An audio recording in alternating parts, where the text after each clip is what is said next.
Washington President Trump forcefully entered the national debate about sexual harassment on Tuesday, again dismissing his own accusers as fabricating their stories and saying that a prominent Democratic senator, a woman, would do anything for campaign contributions and calling her a lightweight. The president's attacks came in early morning Twitter posts after several of the accusers had come forward on Monday to renew their charges that Mr. Trump had sexually assaulted them before he was president. His Twitter attack also came after the senator, Gillibrand of New York, had called for him to resign. By inserting himself directly into the discussion, the president ensured that calls for revived scrutiny over the women's allegations would gain new energy and prominence.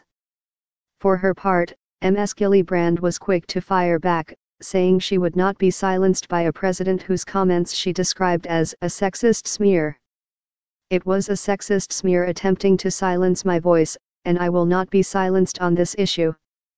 Neither will the women who stood up to the president yesterday, she said. Senate Democrats, including Ms. Gillibrand, forced the resignation last week of Senator Al Franken of Minnesota, clearing away any ambiguity over their push to hold the president accountable after the claims of his accusers. The president was pointed in his criticism of Ms. Gillibrand, saying she would do anything for campaign contributions, without providing details about what he meant.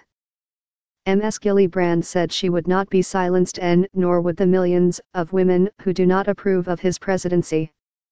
In his tweets, whether intentionally or not, Donald Trump cues these gendered beliefs that women are less capable, or lightweight, and that ambition in women is something to be maligned, said Kelly Dittmar, a scholar at the Center for Women and Politics at Rutgers University, in an emailed message.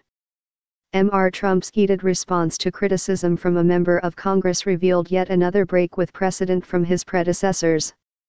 Historically, members of Congress have used mean, crude, over-the-line words to attack sitting presidents, and many presidents try to rise above and not return the fire, said Ari Fleischer, the White House spokesman for President George W.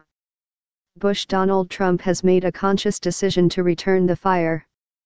That's his style, and I cannot say he's wrong to do it. It wasn't my style, it wasn't President Bush's style. His instructions were to rise above it. Christine Matthews, a Republican pollster, said Mr. Trump was following his playbook by going full force against accusers. I think he's worse with women, but he just throws every insult that he can possibly throw, she said. That would do anything to get elected is fairly ominous. It can be taken in a way that is very suggestive, and I think that is obviously horrible. She said that the political climate had changed and that there was no returning to a time when sexual harassment was tolerated. Having a president who attacks other women for how they look or suggests that they are sexually promiscuous or liars, it's going to hurt the party overall, Ms. Matthews said.